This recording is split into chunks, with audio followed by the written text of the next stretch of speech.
actually gone on them, and meanwhile these footmen are now just going to creep out this quite easy camp. Tome of Intelligence +2, obviously not what Michael was hoping for, but certainly a decent item. And castle being tacked now for Michael, so I guess we might be seeing griffins.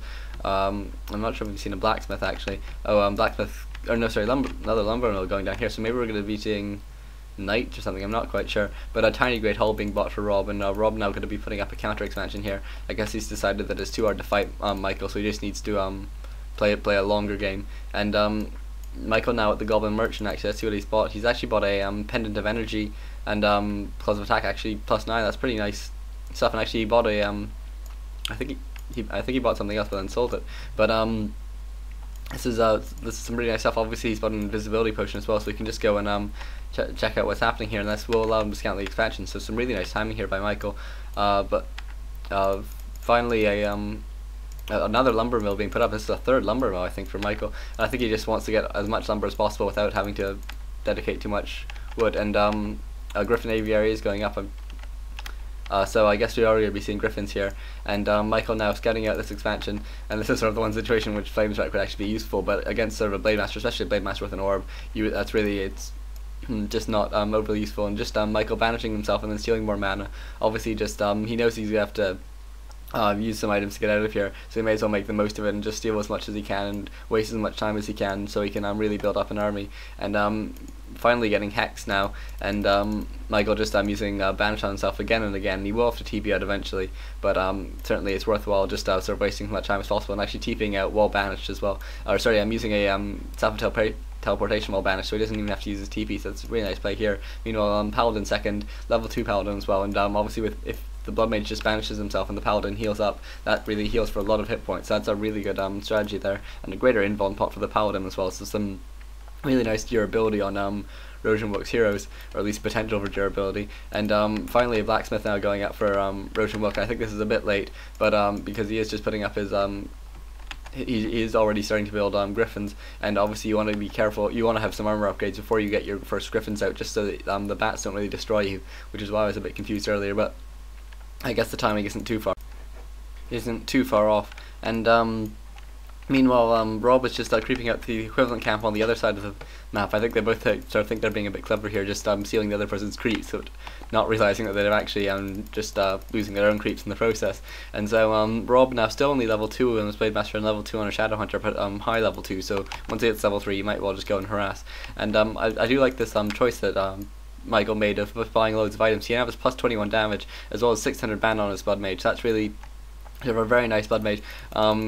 Fortified armor on these watchtowers now as well. Just obviously Rob is aware of the possibility of Michael coming in to harass the expansionist again, and so he did try and put up these towers, but really that's not going to do too much, just because Michael does have the ability to heal, and he does have Divine Shield on his Paladin, which I'm surprised he hasn't used, considering he's tanking all this damage on his Paladin. But he just banishes himself anyway, so that's just as good really. And now the last couple of peons being taken down, and I think Rob's just coming in now just to try and take it out. He has brought his first Coda as well, but that's not going to be too useful in this situation, because all he can really eat is Footman, which obviously isn't sort of the best use of his abilities. And Michael deciding just to TP out now. He knows that this isn't the best battle he can pick, and actually managing to go with one very low Footman there. I'm surprised by that. It's now just being healed up as well. Obviously it's very easy for a human to AoE heal, so that's some pretty nice play there by him. And Michael now getting a some more armor upgrades for those griffins, who will be 0 to upgrade in a minute. Only 2 Griffin Aviaries at this point, but Michael does actually have 2,500 gold and only 70 lumber, so I think he probably should just sort of start spamming that and then maybe go in for an attack soon.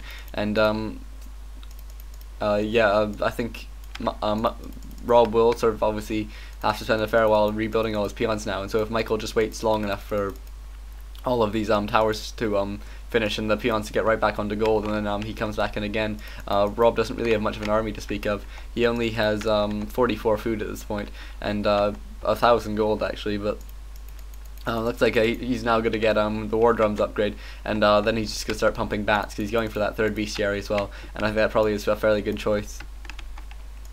Obviously this is the unit combination, at least if not the hero combination, is really standard for Echo Wild in Orc vs Human. Melting Valley is probably the most common map for mass griffins, and that's really the map. There's not really much else you can do as a human on that map. But on Echo Wilds, I think that's probably the second most common map for mass griffins, at least of sort of standard League maps, and including when maps have been taken out because of just for map selection and competitions. And meanwhile, you can see Michael's put up loads of towers around the front along with lots of farms, so it's going to be hard for raiders to get good positions in on these towers here, and so that's pretty nice placement there. And an Arcane Sanctum now going up for Michael, so I wonder if he's going to switch to maybe just putting up a couple Sorks just for the slow, because there's no dispel here, and so that could be a nice thing to switch to, especially with the Blood Mage and the Paladin as well. That would probably work out fairly well. Whereas obviously Banish does work pretty well with Griffins as well, because you can increase your focusing power just from your Griffins if you have no interest in trying to attack it with your units as well. And meanwhile, Rob now getting 1 kill off on a footman, obviously not the end of the world, and Michael is pretty keen to get rid of his food now as well. He is at 50 food exactly now, so he's already replaced that footman's worth of food with something, and he's actually getting magic sentry ability. Obviously he just wants to be able to scout that Blade Master and see when it's about, and as you can see the farms being very useful here in really stopping Michael from being able to fully attack this guard tower, because his Blade Master and Grunt just have to run around sort of uselessly. And meanwhile, first couple Dragonhawk Riders coming in now. They do have the Animal War training as well as 2-0 or 0-2 upgrades, and he's actually going for 0-3 as well. And Michael meanwhile is just attacking this base. Rob's put all his peons in burrows, but just between Banish and Holy Light, there's really not much that Rob can do apart from actually bringing in his army. And it looks like Rob is now TPing in his Blade Master. He TP'd it to the burrow. I'm a bit surprised by that. If it was me, I would TP it to Fortress, just so it looks like it might be an actual TP, and it might have prompted Michael to try and get out of there a bit earlier.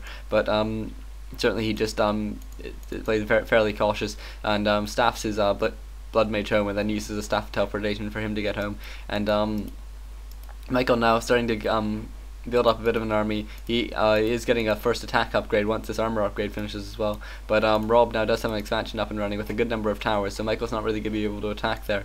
And the bats are now starting to come out for Rob as well. And Rob is at 1,000 gold, and he's going to want to press into upkeep as soon as he notices that Michael has. And Michael now putting up a second barracks, so maybe he's going to switch to knights now.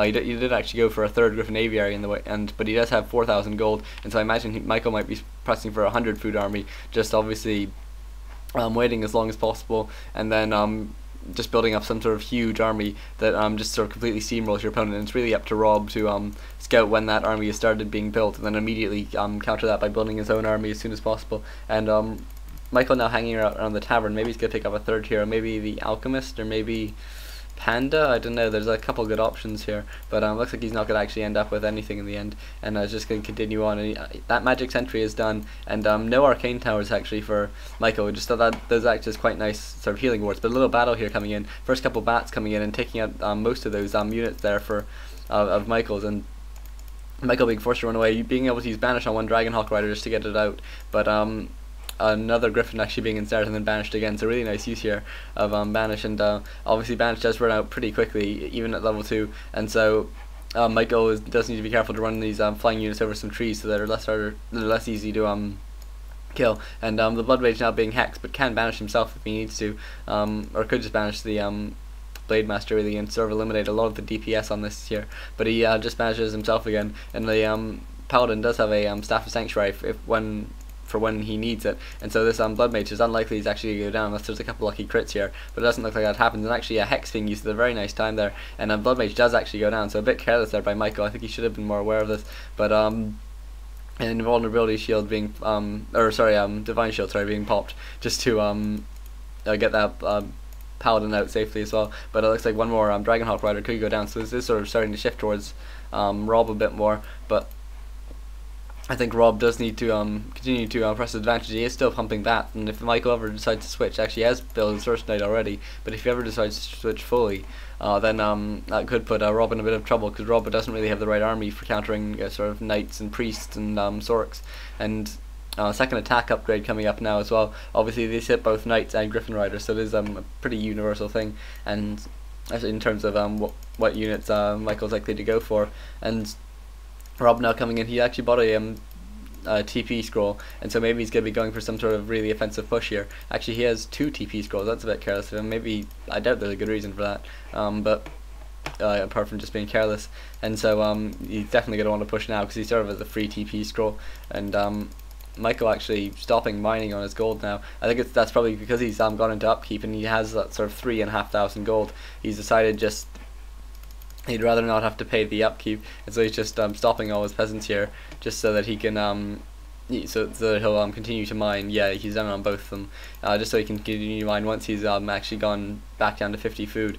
And some knights coming out here for Michael. Obviously only ones are upgraded because the armor upgrade doesn't hit both griffins and knights, but the attack upgrade does, so it's well worth getting that attack upgrade at this point. And this first lumber mill going down, and 5 bats here for Rob, and so Rob might decide to go for some sort of just pushing sort of all the sort of the buildings just around the edge and not actually going for that